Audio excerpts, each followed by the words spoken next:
নমস্কার। আপনারা সকলেই জানেন বাঁকুড়াতে আইসিডিএস পদের কর্মী ও সহায়িকা নিয়োগের বিজ্ঞপ্তি প্রকাশিত হয়েছে। সেই বিজ্ঞপ্তি অনুযায়ী আবেদনপত্র জমা করার তারিখ শুরু হবে 25/7/2024 তারিখ থেকে এবং আবেদনপত্র জমা করার শেষ তারিখ হলো 16/8/2024। অতএব এই 25 তারিখ থেকে আপনারা এই অ্যাপ্লিকেশন দেওয়া শুরু করবেন এবং 16/8-এর মধ্যে এই অ্যাপ্লিকেশন আর গ্রাহ্য হবে না। আপনারা যদি আমাদের চ্যানেলে নতুন হয়ে থাকেন তাহলে আইসিডিএস নিয়ে বিভিন্ন রকম খবরের আপডেট পাওয়ার জন্য আমাদের চ্যানেলটি আপনারা সাবস্ক্রাইব করে রাখতে পারেন। এর আগে আইসিডিএস নিয়ে যে কর্মী ও সহায়িকা নিয়োগের বিজ্ঞপ্তি তা নিয়ে আমাদের চ্যানেলে একটি বিস্তারিত ভিডিও আছে। আজকে এই ভিডিওতে আমরা আলোচনা করব কিভাবে আপনারা যে অ্যাপ্লিকেশন ফর্মটি ফিল আপ করবেন তা নিয়ে বিস্তারিত এই ভিডিওতে দেখব। যদি আগের ভিডিওটি কেউ না দেখে থাকেন তাহলে অবশ্যই আপনাদের কাছে অনুরোধ আগের ভিডিওটি দেখবেন। ওখানে সমস্ত কিছু উল্লেখ করা আছে। আইসিডিএস নিয়োগের যে বিজ্ঞপ্তি তা নিয়ে পুঙ্খানুপুঙ্খ বিস্তারিত আলোচনা করা আছে। আপনারা অবশ্যই সেই ভিডিওটি আগে দেখবেন এবং তারপর এই ভিডিওটি অর্থাৎ অ্যাপ্লিকেশন কিভাবে করবেন সেই ভিডিওটি আপনারা দেখবেন। তাহলে আপনারা যদি আগের ভিডিওটি না দেখে থাকেন অবশ্যই সেটি আগে দেখে আসুন, তারপরে এই ভিডিওটি দেখবেন। এরপর বলবো এই যে 25 তারিখ থেকে 16 তারিখ পর্যন্ত অ্যাপ্লিকেশন আপনারা দেবেন সেটি কোথায় আবেদনপত্র জমা করবেন তার জন্য bankura.gov.in যে ওয়েবসাইটটি আছে সেই ওয়েবসাইটে গিয়ে আপনারা প্রথমে নিজ নিজ যে ব্লক আছে সেই ব্লক অনুযায়ী আপনারা নোটিফিকেশনটি ডাউনলোড করবেন। সেইখানে দেওয়া আছে আপনারা কোথায় আবেদনপত্রটি জমা করবেন। অর্থাৎ যদি কেউ খাতড়ার হয়ে থাকেন তাহলে অবশ্যই সেই খাতড়ার যে অ্যাপ্লিকেশন নোটিশটি আছে সেটি ডাউনলোড করবেন। যদি কেউ বাঁকুড়ার হয়ে থাকেন তাহলে বাঁকুড়ার নোটিশটি ডাউনলোড করবেন। সেখানে কিন্তু আপনাদের নির্দিষ্ট যে জায়গা সেই নির্দিষ্ট জায়গা অনুযায়ী আপনারা কোথায় আবেদনপত্র জমা করবেন সেটি কিন্তু দেওয়া আছে। এরপরে আবেদন করার আগে কিছু গুরুত্বপূর্ণ তথ্য আমাদের মনে রাখতে হবে। যেমন এখানে দেখুন বলা আছে সাম্প্রতিক সময়ে 3 কপি রঙিন ছবি লাগবে আপনাদের, যেটি 6 মাসে পুরনো হলে চলবে না। এখানে কিন্তু সেটা দেওয়া আছে এবং 3 কপির মধ্যে 1 কপি আপনাদের যে অ্যাপ্লিকেশন ফর্ম সেই অ্যাপ্লিকেশন ফর্মের সঙ্গে দিতে হবে, বাকি 2 কপি আলাদা করে দিতে হবে। এবং আবেদনপত্র সবগুলি অর্থাৎ যতগুলি কলাম আছে সেই কলামগুলি কিন্তু খুব ভালো করে ফিল আপ করতে হবে। সেই কলাম যখন আপনারা ফিল আপ করবেন সেইটার ক্ষেত্রে কিন্তু আপনাদের নীল এবং কালো কালিতে ফিল আপ করতে হবে এবং ফিল আপ করার পর আপনারা সেই আবেদনপত্রর যেটি ফিল আপ করলেন সেটি জেরক্স করে রাখবেন এবং অরিজিনাল অর্থাৎ পেনে করে যেটি লিখেছেন সেটি কিন্তু জমা দেবেন। যেটি জেরক্স সেটি জমা দিলে কিন্তু অ্যাপ্লিকেশন আপনাদের ক্যান্সেল হয়ে যাবে।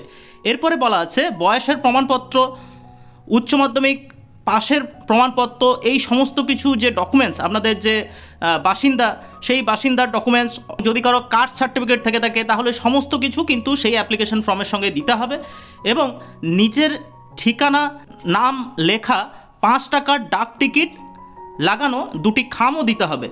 এটি কিন্তু দেখুন এখানে লেখা আছে দরখাস্ত করার সময়ে শুধুমাত্র নিম্নলিখিত প্রমাণপত্র সমূহের কপি আবেদনপত্রের সঙ্গে প্রদান করতে হবে। অর্থাৎ এই সব যে ডকুমেন্টসগুলি বললাম, এই 3 কপি ছবি বা আপনাদের যে ডকুমেন্টসগুলি আপনারা দিচ্ছেন, বাসিন্দার প্রমাণপত্র, জন্ম প্রমাণপত্র, এটি বয়সের প্রমাণপত্র হিসাবে আপনারা সেখানে মাধ্যমিকের অ্যাডমিটও দিতে পারেন।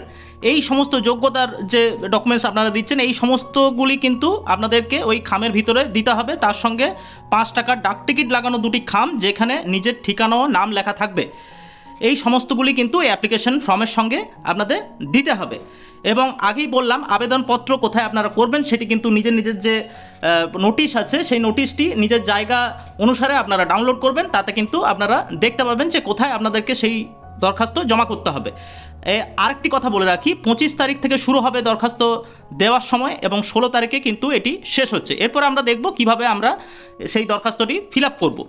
তাহলে এখানে আপনারা দেখতে পাচ্ছেন এটি হলো সেই ফর্মটি যেটি আপনাদের ফিল আপ করতে হবে। উপরে লেখা আছে আবেদনপত্র। এখানে দেখুন লেখা আছে কেবলমাত্র স্বহস্তে লিখিত বা ছাপানো আবেদনপত্র গৃহীত হবে। পূরণ করা দরখাস্ত বা আবেদনপত্রের প্রতিলিপি অর্থাৎ জেরক্স কপি যদি কেউ দেন সেটি কিন্তু বাতিল হয়ে যাবে। এখানে কিন্তু সেটি লেখা আছে। আপনাদের প্রথমেই দেখুন এখানে একটি যে চৌকো বক্স আছে, এখানে কিছু করবেন না, কারণ এটি অফিস ইউজের জন্য এই যে জায়গাটি। এরপরে আপনারা যে জায়গার শিশু বিকাশ সেবা প্রকল্পের আন্ডারে আপনারা অ্যাপ্লাই করছেন সেই জায়গার নামটি দিতে হবে। এরপরে এখানে দেখুন লেখা আছে মহাশয় মহাশয়া আপনার করণ হইতে প্রকাশিত বিজ্ঞপ্তি নম্বর, অর্থাৎ আপনারা যে নোটিশটি ডাউনলোড করেছেন নিজ নিজ জায়গা অনুসারে সেইখানে দেখবেন বিজ্ঞপ্তি নম্বর দেওয়া আছে, সেটি এখানে লিখতে হবে এবং তার তারিখ এখানে লিখতে হবে। অনুযায়ী আপনারা আবার লিখবেন যে সুসংগত শিশু বিকাশ কেন্দ্রের নাম, এখানে এটি লিখবেন। এরপর লেখার পর আপনারা একটু নিচে যাবেন, এরপরে এই যে নাম যা লেখা আছে এখানে আপনারা নাম লিখবেন। নাম লেখার পর পিতা মাতা স্বামীর নাম, এখানে পিতার নাম লিখতে পারেন, মাতার নাম লিখতে পারেন, স্বামীর নাম লিখতে পারেন, যেটি লিখবেন তার উপর কিন্তু টিক করবেন। টিক করার পর তার নামটি এখানে লিখবেন। ঠিকানা, সেই ঠিকানা আপনারা এই ঘরটিতে লিখবেন। তারপরে বর্তমান ঠিকানা সেটিও লিখবেন, যদি কারো বর্তমান ঠিকানা এবং স্থায়ী ঠিকানা একই হয় সেটি কিন্তু এখানে লিখবেন দুবারই। তারপর ফোন নম্বর দিবেন, আপনাদের যে নির্দিষ্ট ফোন নম্বর আছে। তারপরে এখানে 5 নম্বরে বলছে দেখুন গ্রাম পঞ্চায়েতের নাম, গ্রাম পঞ্চায়েতের নামটি আপনারা লিখবেন। জন্ম তারিখ, জন্ম তারিখের সঙ্গে আপনাদের বয়সের প্রমাণের সার্টিফিকেট আপনাদের দিতে হবে, জেরক্স কপি দিতে হবে, সেটিও এখানে লেখা আছে।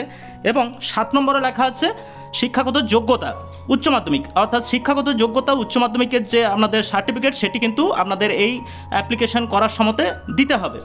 এরপরে নাগরিকত্বের প্রমাণ, অর্থাৎ আপনাদের যে নির্দিষ্ট ভোটার কার্ড বা আধার কার্ড বা পাসপোর্ট, রেশন কার্ড এই সমস্ত কিছু আছে তার মধ্যে যে কোনো একটি দিতে হবে, সেটি কিন্তু জেরক্স কপি অবশ্যই দেবেন।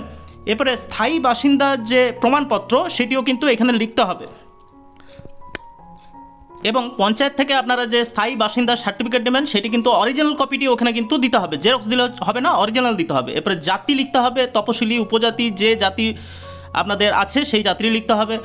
অন্যান্য যোগ্যতা যদি কারো থেকে থাকে তাহলে সেটি লিখতে হবে, এবং যদি থাকে তাহলে তার কিন্তু জেরক্স কপি সেটির সঙ্গে প্রদান করতে হবে। এরপরে 12 নম্বরে লেখা আছে যে অর্থনৈতিকভাবে পিছিয়ে পড়া সম্প্রদায় যদি কেউ হয়ে থাকেন তাহলে সেটি লিখতে হবে, এবং লেখার পর প্রমাণের সার্টিফিকেট কিন্তু জেরক্স কপি ওখানে দিতে হবে। এরপরে সমস্ত কিছু লেখার পর আবার সেই যে বিজ্ঞপ্তি নাম্বারটি উপরে লিখেছিলেন এবং ডেটটি যে উপরে লিখেছিলেন সেটি লিখতে হবে। লেখার পর নিচে যে আবেদনকারিনীর স্বাক্ষর আছে সেখানে কিন্তু খুব ভালো করে স্বাক্ষরটি আপনারা করবেন, কোনো রকম সেটিতে কাটা বা হোয়াইটনার ইউজ করবেন না, তাহলে কিন্তু আপনাদের অ্যাপ্লিকেশন ক্যান্সেল হতে পারে। তো এগুলি একটু লক্ষ্য রেখে করবেন, এবং আপনারা যেটি লিখবেন সেই লেখাগুলি যেন বুঝতে পারা যায় এই ফর্মটির মধ্যে। এরপরে নিচে যে বক্সটি আছে সেই নিচের বক্সটি, এই যে আমি আন্ডারলাইন করে দিলাম, এই নিচের বক্সটি আপনারা কোনো কিছু লিখবেন না, কারণ এটি অফিস ইউজের জন্য অফিস এই বক্সের ব্যবহার করবে। এরপর আপনারা যে ডকুমেন্টসগুলি বলেছে সেই ডকুমেন্টসটি খামে ভরে নির্দিষ্ট যে জায়গা আছে সেই নির্দিষ্ট জায়গাতে আপনার অ্যাপ্লিকেশন অনুযায়ী যে জায়গা বলেছে সেইখানে কিন্তু আপনারা এই ফর্মটি বাকি যে সব, অর্থাৎ আপনাদের যে ডকুমেন্টসগুলি সেই ডকুমেন্টসগুলি সহ 5 টাকার ডাক টিকিটের 2টি খাম সহ আপনারা কিন্তু এই অ্যাপ্লিকেশনটি আপনারা সেই জায়গাতে জমা করবেন। তাহলে এই ছিল আজকের আবেদনপত্র আপনারা কীভাবে করবেন আইসিডিএস কর্মী ও আইসিডিএস সহায়কের জন্য। আপনাদের এই আইসিডিএসের যে পরীক্ষা হবে সেই পরীক্ষা নিয়ে আমাদের এই চ্যানেলে বিভিন্ন রকম মক টেস্টের ভিডিও আসছে, তাই সেই মক টেস্টের ভিডিও পেতে আপনারা কিন্তু আমাদের চ্যানেলটি অবশ্যই সাবস্ক্রাইব করে রাখবেন। নমস্কার সকলকে, পুরো ভিডিওটি দেখার জন্য ধন্যবাদ।